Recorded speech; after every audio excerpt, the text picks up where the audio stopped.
doesn't say it's recording on my end, though. But my phone says I am.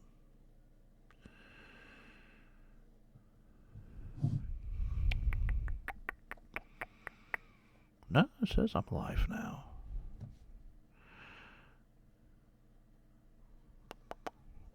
Gotta do my little trick. Sorry in advance.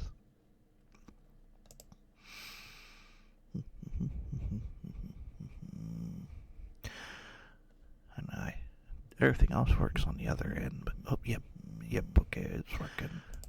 It's working. Everything else works on the other end, but yep.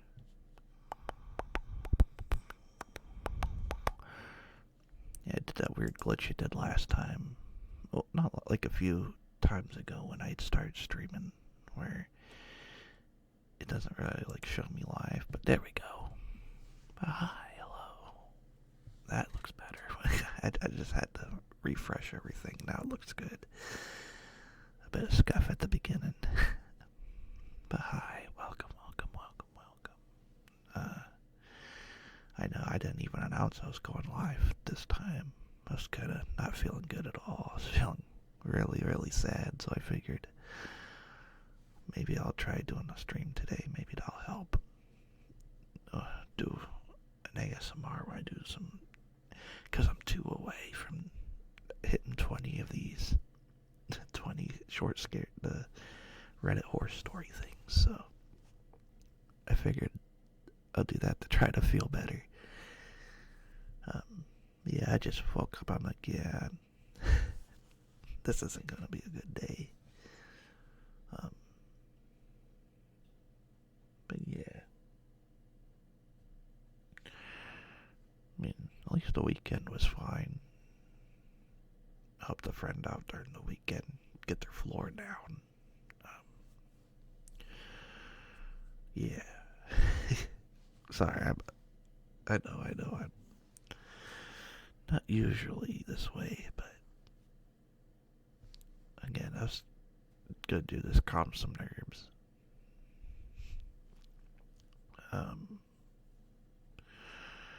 But yeah. I'm trying to think if there's anything I really want to say before I just get started. This might be a short stream. This might just be me making a video overall. Because, yeah, just me talking. I thought talking would feel better, but it's not really. And again, as soon as we get into the stream, I'm sure it'll start, once I start reading these stories, that it'll start getting bid. So I think I'm just gonna dive right into it and then see how I'm feeling after a few of these.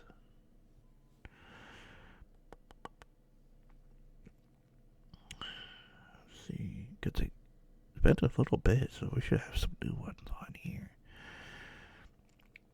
Oh, I should say the usual stuff. I'm doing this live, so sorry in advance if there's scuff. And also, if you like any of these, leave a like, comment.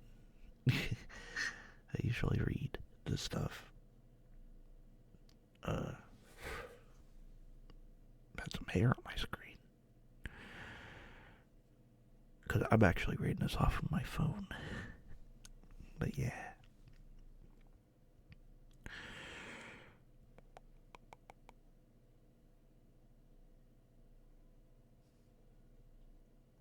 Okay, I have to read this one. this already, but making me. I don't know. This is gonna be. It sounds like a funny one, but Grandma is refusing to die, and this is written by Trash Tia. Grandma wasn't dying. I was 6 when she turned 98. I just turned 21 after receiving the call that she had fallen down the stairs. I was sure she had found peace. Nope. Grandma was alive. She wanted to see grandchildren one last time. Mom invited us to dinner party. Formal, so I wore my roommate's dress, but Mom wasn't going to notice. She was too busy being obsessed with my weight. Every time I saw her, she would prod my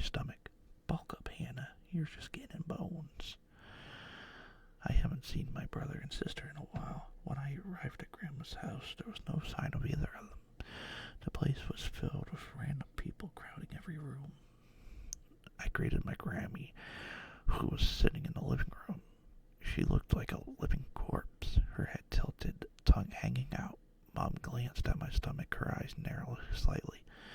"Where's Zach and Lena?" I asked, searching for my sister's familiar blonde hair, ponytail.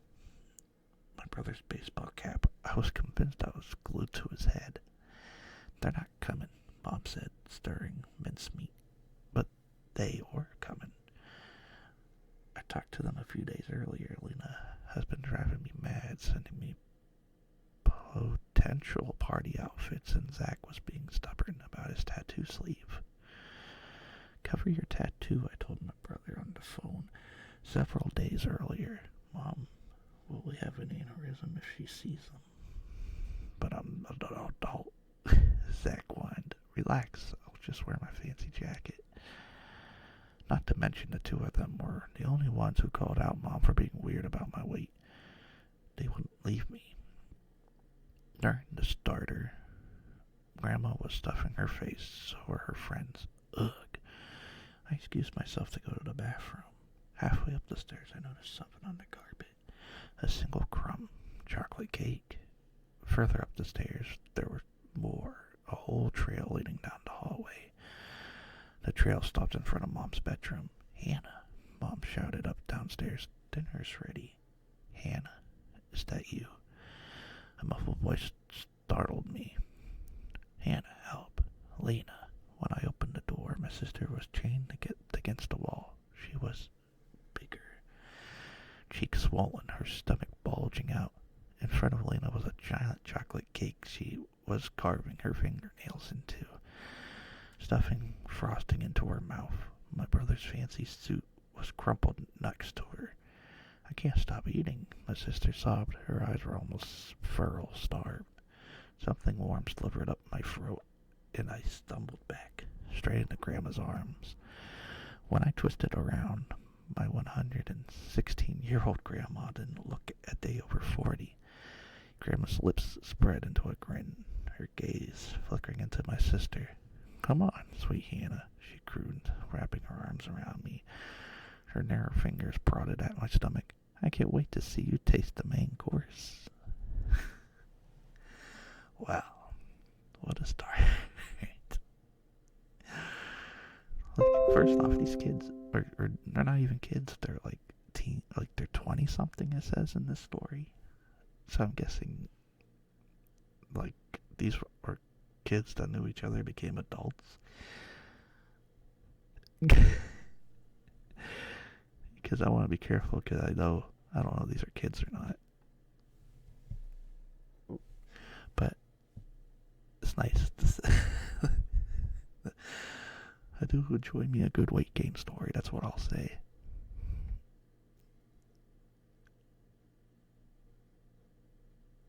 Yeah, this is like Hansel and Gretel. I mean, okay, that was a good one.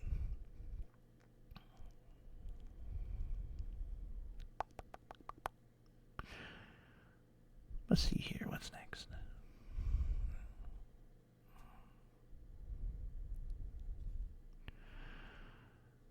Boop, continue.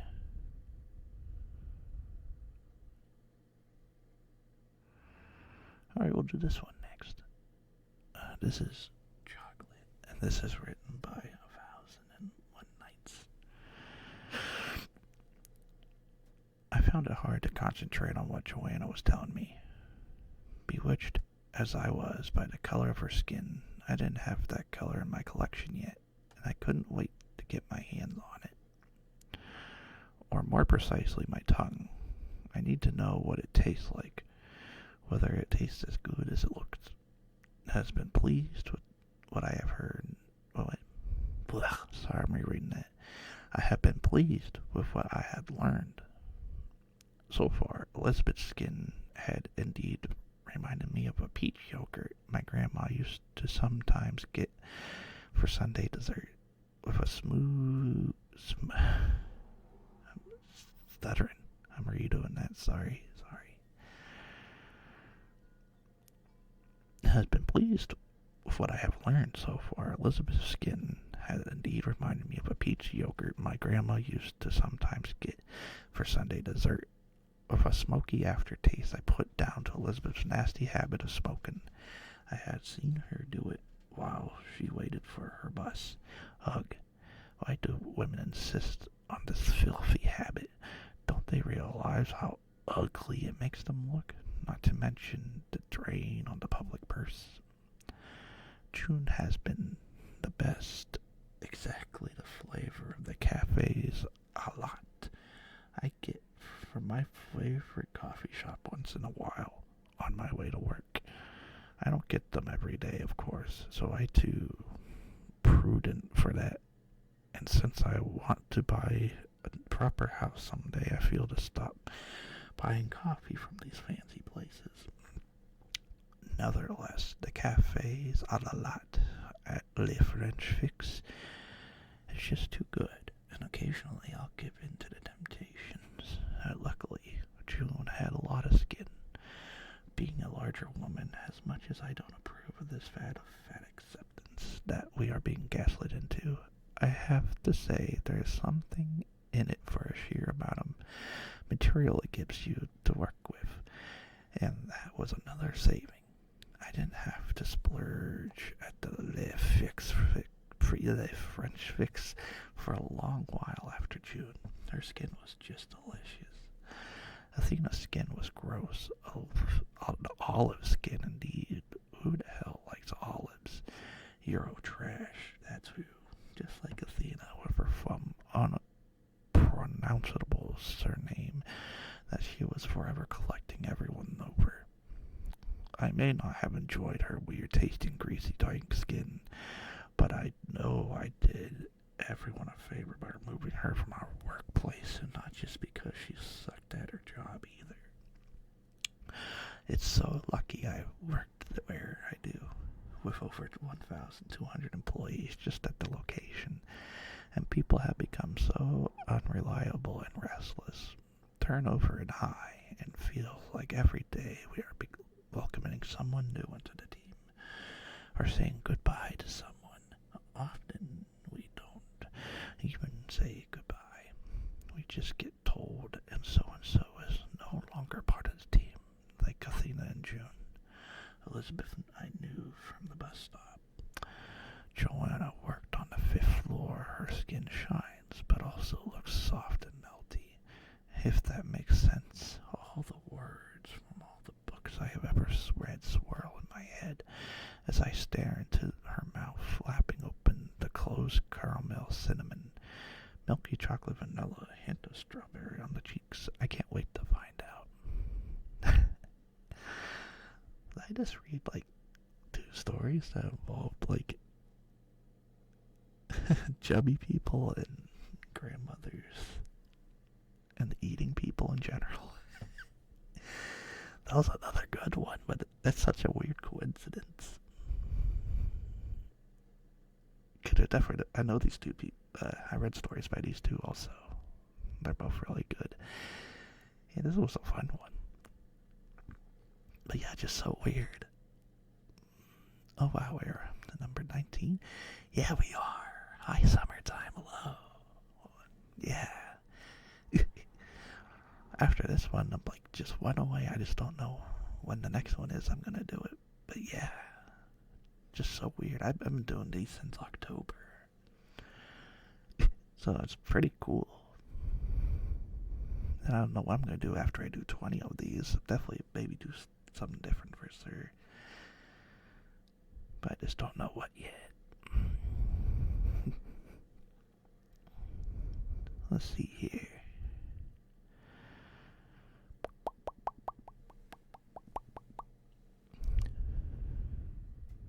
See, a lot of these sound very wild. I don't know. I think this... Am I on a different page? Oh, okay. I scrolled down. I see what happened. I was going to say, like, I didn't see a lot of these earlier. But now, let's see. And again, I'm usually going by likes too, because that helps me know what ones are actually like I could do. Ooh, that one had 500. Wait a minute.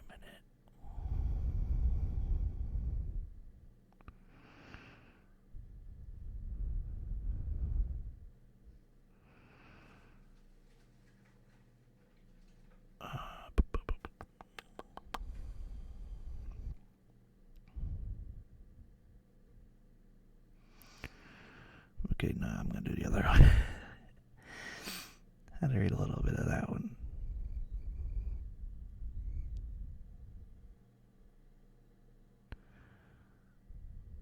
Okay, I'll do this one. I had to read a little bit. That one seemed a little sus, but all I did was gasp. And this is written by Waiting for Mid-Noon.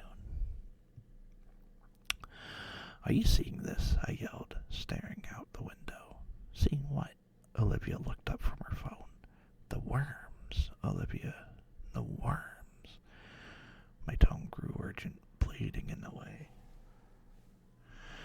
Olivia rushed to my side and gasped, "Oh my God, it is. Is it? Is it raining worms?" "Yeah," I said with a scared laugh.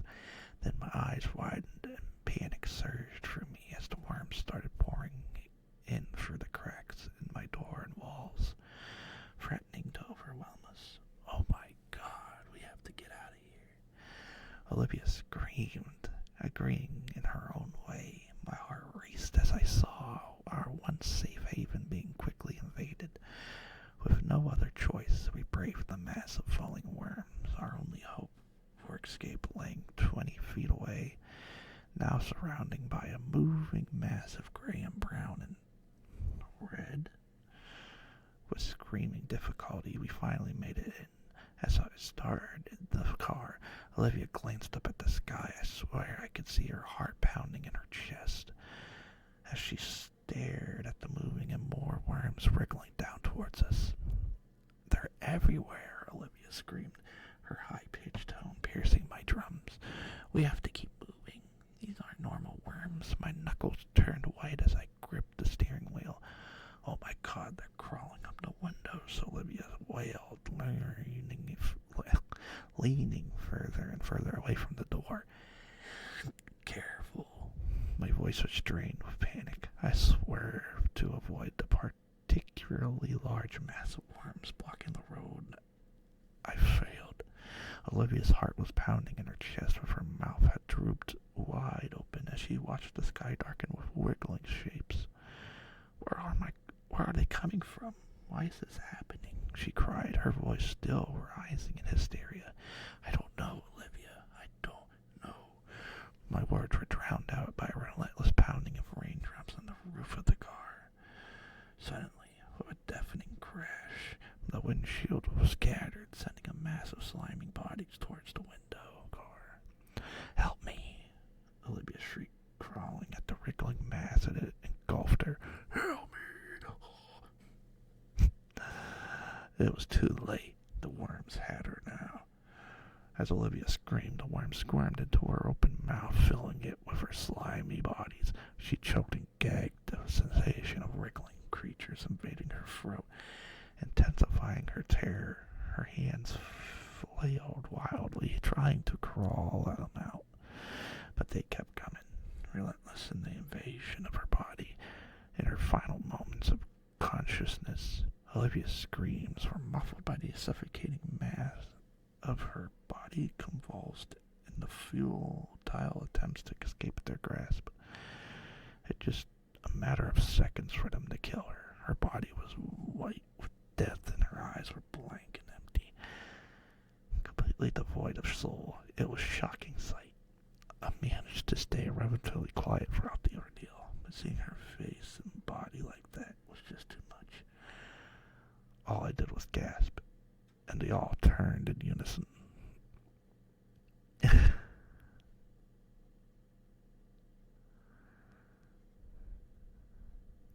Wow.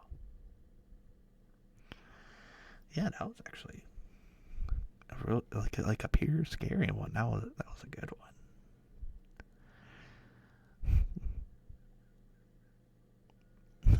What's next? What's next on our list? What's next?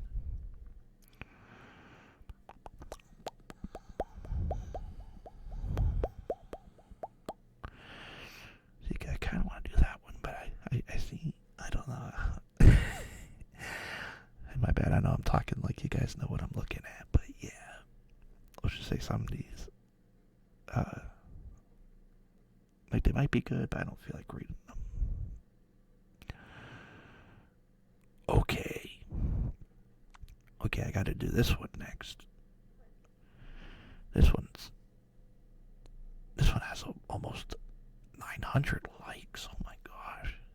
This is by Forgotten Well. Well, I'll do it. I was arrested for having a baby, and this is written by Forgotten Well. Yeah, it does so many good ones. All I ever wanted was to be a mother. My husband and I tried for years. Thankfully, IVF worked for us. Though the stress of everything had already taken its toll. My husband was cheating on me. I left him, of course. But it didn't even matter. When I brought my miracle baby home and put her in her crib, I was so happy. That's when I heard the loud pounding on the door at Jefferson County Sheriff's Department. Are you Mary? Mary Anderson? Yes. Mary, I need you to put your hands behind your back for me. What? I'll explain, but right now, put your hands behind your back. You're arrested. I told them my child was in the house alone. That's why I needed to be with her. That when they got rough with me, I threw me to the ground, yelled at me to stop resisting. I wasn't resisting. I didn't understand what was happening. In the back of the cop car, they explained because of a recent Supreme Court case, fertilized embryos were considered humans, and because I signed paperwork to dispose of the unused embryos, I was being charged with 8 counts of murder. Jail is a disgusting place, they told me. I wouldn't see the judge until Monday. It was Saturday. Sunday morning, I went to the cafeteria for stale food. 3 other prisoners sat down by me. A big mouth breather talked first. What a pretty thing like you doing here. I'm innocent. I haven't done anything. That's not true. The guards told us what you did. You know what did you do to kid killers in jail. All 3 took out shanks. My last thoughts are with my daughter. She'll all I ever wanted, and now she'll never have a mother. Damn. Okay. I mean, that was a good one, but that's based off of something that happened in real life. They're making it so embryos are now considered kids. I won't get into that. You guys can tell me, or don't tell me. Actually, everyone has their opinions, I suppose. But that was a good story. Good job.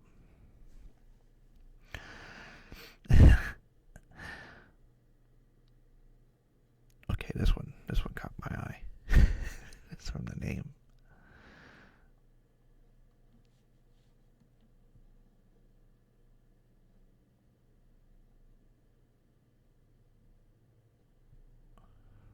Okay.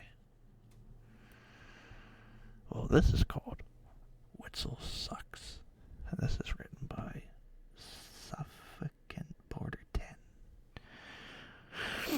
Alright. Witzel shucked. A setup here and rare neurological symptoms characterized by the tendency to make puns or tell ill-considered jokes in inappropriate situations. Monday, 11th May 2026, 8:30 a.m. Nevada. Officials reports that it started in a small school in Nevada with Santa Rosa. In truth, it all kicked off much earlier, but Miss Roscoe was the one who moved the needle. She was the gal who started the real bad shit. The usually too keen, too earnest, too vulnerable, and unmarried Miss Roscoe, 43 of age, stood in front of her classroom of brats. Now they bullied her, those little shits, and said, "Put away the copies of Wuthering Heights, children. The principal has asked me to talk to you about gun safety."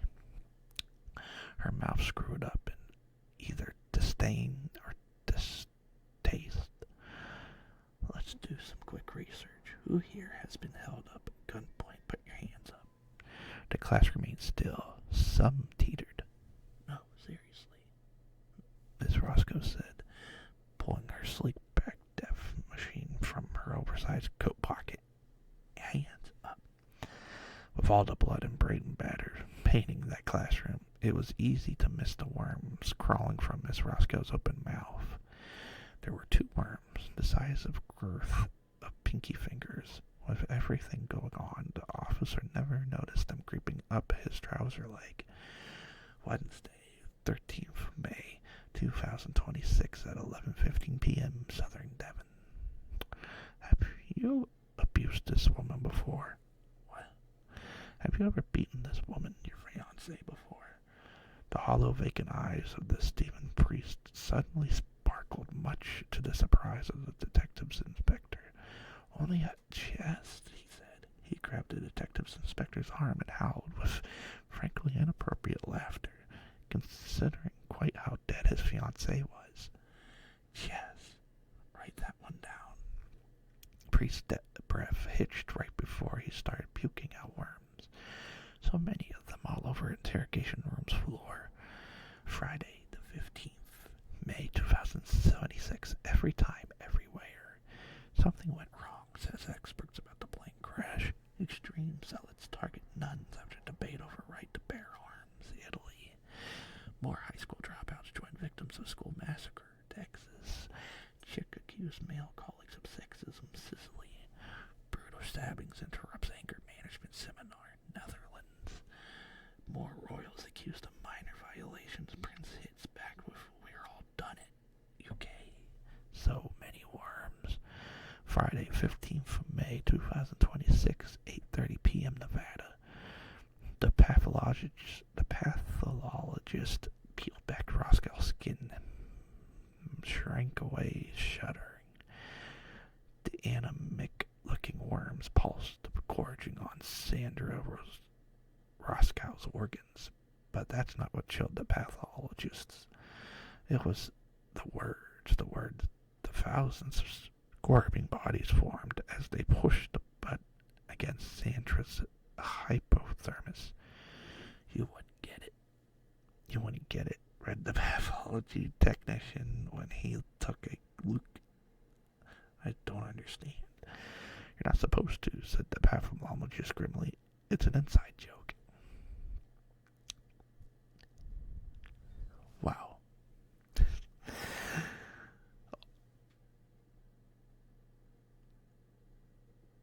Well, worms that...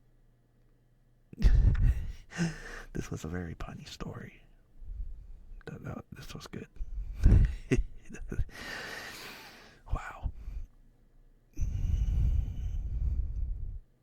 Oh no, so I know I used a lot of words. Basically, he opened up the stomach and the worm said something scary, and then the guy's like, "Oh, you want to get it?" Inside joke.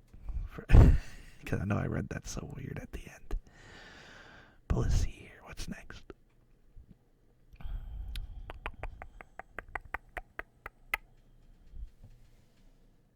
Oop. Heard something crinkling behind me, and it was my dog on the couch. He ended up stealing my blanket, so I'm doing this in the cold. My boy took my blanket. But that's okay, I love him. Oh, I'm actually kind of caught up. I'm actually back to where I was the last time I did ratings. Then again, I did this kind of early. Usually I wait a little longer to do these, but there are some bangers today. Then again, there's so many more that I didn't do yet. So I don't know, I'm at 30 minutes in according to my computer. So maybe I'll do a few more. I'm kind of feeling better. I think I could do a few more. Oh, this one's so nice and spaced apart. I like this one already. This is Radcliffe High School. We're unbeatable in the schoolish decathlon. They just had to get rid of us, their competition. And this is written by, once again, Trash Tia. Our team met in our freshman year. Strangers standing outside the club room. Levi was the kid who wouldn't stop talking about Game of Thrones. Charlotte, a pretty redhead, told him to shut up. Tom nodding his head to music corked in his ears. 2 years later, we were a family, about to win the Scholastic Decathlon and 2024 championships. Well, I was shocked out of in the music section. Oh, I was knocked out in the music section. So it was up to the others to lead us to victory. I can't do this. Levi groaned into his hands. Ratcliffe High are known to play dirty. They're unbeatable. When Charlotte choked against a smug Ratcliffe boy, Levi answered the next 5 questions with a confident smile. The last question was a general knowledge. I knew the answer, and so did he, his lips breaking out into a smile when the Ratcliffe boy was hesitant, eyes wide. Our school buzzer went off, Levi winking at us. Bzzz. He's opened his mouth to answer before his jaw slackened suddenly. The boy shuddered, slumped. Ugh. Levi inclined his head. To my confusion, our team captain frowned at the buzzer like he'd never seen it before. He pressed it, exploding into giggles. Bzzz. The audience laughed nervously. Tom nudged me, palling phobe. What the fuck is going on? What is he doing? Bzzz. Bzzz. Bzzz. Spearhead high. I need an answer from you. The host nodded to Levi. Young man, that is not a toy. When Tom dragged Levi away from his podium, a Ratcliffe girl slammed her buzzer. It's 6. She squealed, her team erupting into cheers. I barely noticed Radcliffe's victory, too busy watching my friend and our team captain, who was Harvard-bound, tipping his head back and smiling at the ceiling like a newborn baby. Charlotte dragged him over to me, her mouth twisted. This was a Ratcliffe, right? She hissed. Did they put something in his drink? I slapped at the bugs creeping across my cheek. Levi was fighting to get back to the buzzer. Maybe. He was right about Ratcliffe playing dirty. I didn't realize how dirty until we were on the loser's bus home. Levi was at the seat next to me, and the kid had moved since we left Ratcliffe. His eyes wide, lips pulled into a gray grin. Psst! The noise startled me. It was close. I leaned over the boy, catching a sudden smear of scarlet on his headrest. Something sour crept up my throat. Levi, I said shakily, can you sit up? Psst! Psst. The boy obliged, straightened up, and I threw up instantly, screaming into my hand, the back of my best friend's head resembling a deflated soccer ball. What was left of his brain leaking from his skull were a swarm of skittering bugs, chewed their way through the brain tissue, metallic legs, scratching pearly white. Levi's head hung, his body flopping into mine. Bzzz. This time, the noise was closer. I slapped at a bug creeping up across my cheek, a smile curving on my lips. Damn.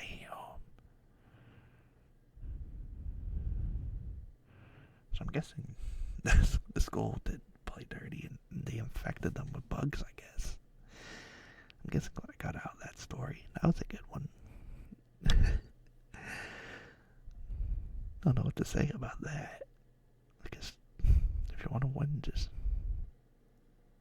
infect your rivals with bugs, I guess. Yeah.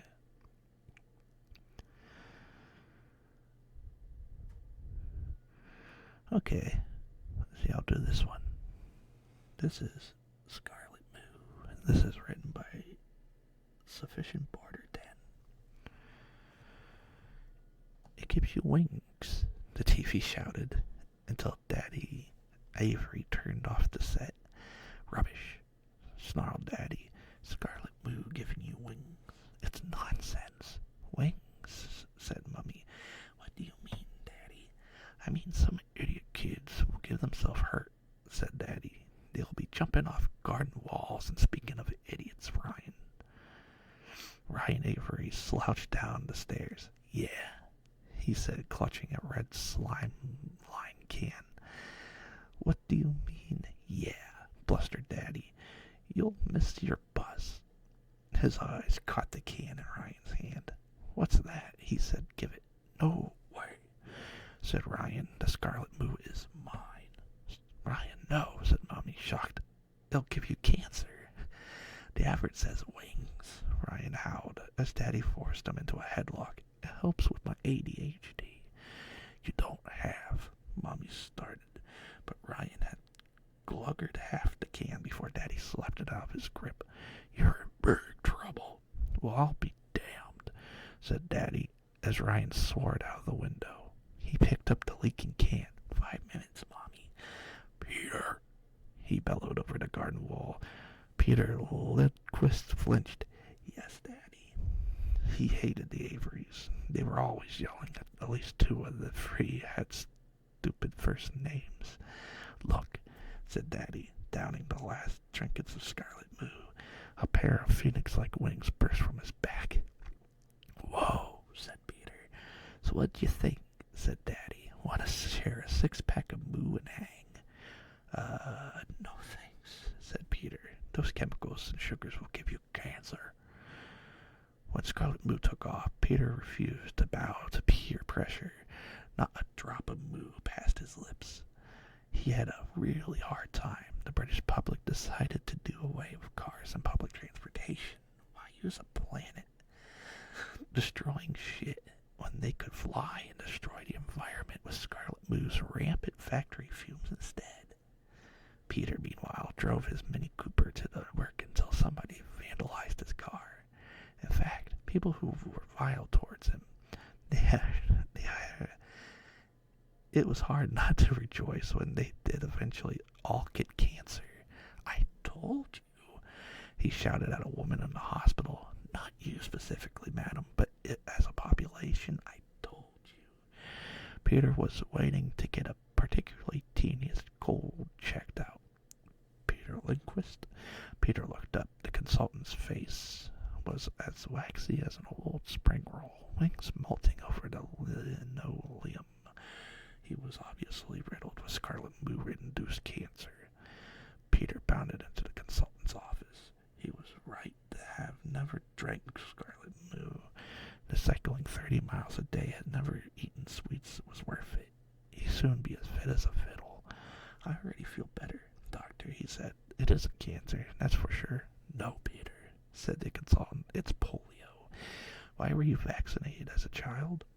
Peter went quiet. "The medicine was on a sugar cube," he said, "so I hid it in the nurse's yucca plant." "Oh, Peter," said the consultant. What did I read? I mean, that was a fun one, but I don't know if that was a short, scary horror story kind of story.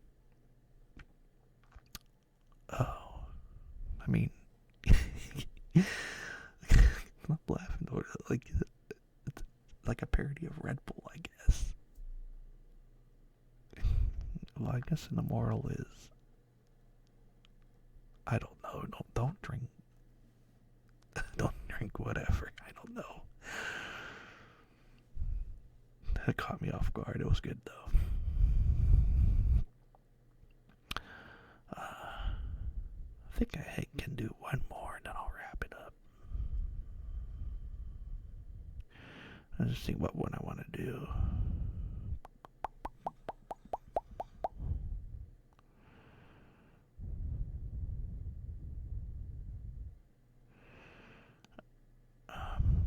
Maybe I'll do this one. Alright. For the last one, this is Pervert Alert. And this is written by Muddragon. In our neighborhood, where the most excited event was usually Mrs. Peterson's cat getting stuck in the tree, the sudden nightmare of a peeping Tom turned our tranquil life into a suburban thriller as the self-appointed head of the Pervert Alert initiative I'm stuttering so much. As the self-appointed head of the Pervert Alert Initiative, a title I bestowed upon myself with a flair for the dramatic, I saw it as my mission to extort peace to our streets, my plan, a simple yet foolproof strategy, more cameras. The first camera installation was met with an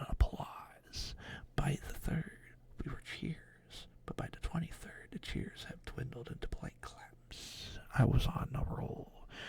Though inspired by every spy movie I ever seen, I wanted the cameras in trees, cameras on the lampposts, cameras hidden in birdhouses. I even suggested cameras on Miss Peterson's cat, but that was vetoed.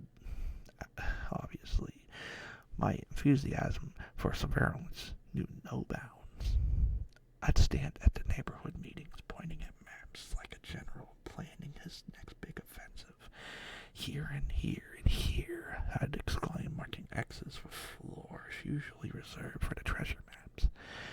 My neighbors watched a mix of admiration and concern in their eyes as I outlined plans for cameras, installations with zeal, a preacher, and the revoltant. The more cameras were installed, the more I felt like a director of my own reality show. I spent nights in the front of the monitors, flipping through camera feeds with a bowl of popcorn, occasionally narrating the lives of my neighbors as if I were hosting a natural documentary. And here we see the elusive Mr. Johnson venturing out in the nightly trash disposal. Marvelous. I felt like it still wasn't enough. We're missing angles, oddly omniscient, poring over camera feeds like a mad scientist. My observation grew, and so did the surveillance network, until it seemed there was no leaf unturned, no corner unwatched.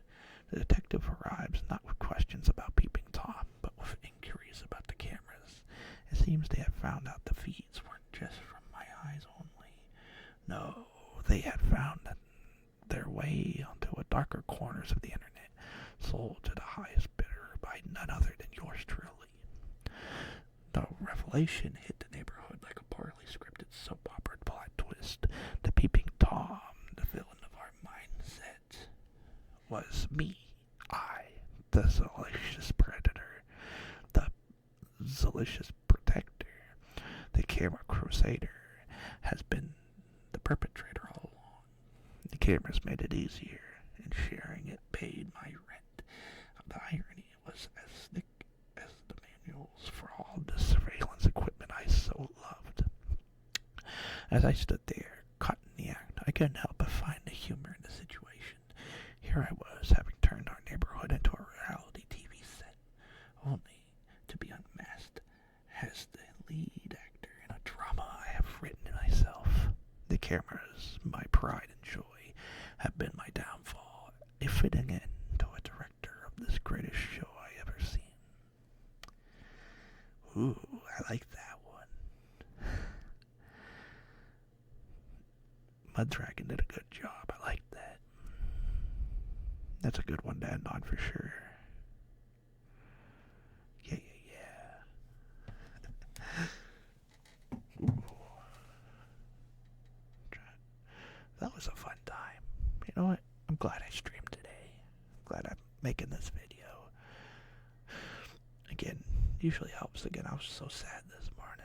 But then once I started doing this, reading a few of these, I definitely feel a lot better. Yeah.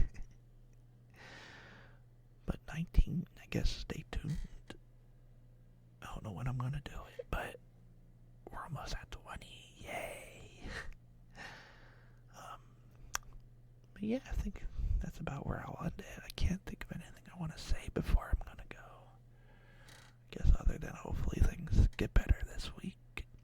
For anyone that fell asleep, I'm glad. But anyone else that stayed up during this, hope that you have a wonderful day, wonderful evening, wonderful night, depending on what's going on. Stay lovely, stay safe. Eat lots. Stay comfy.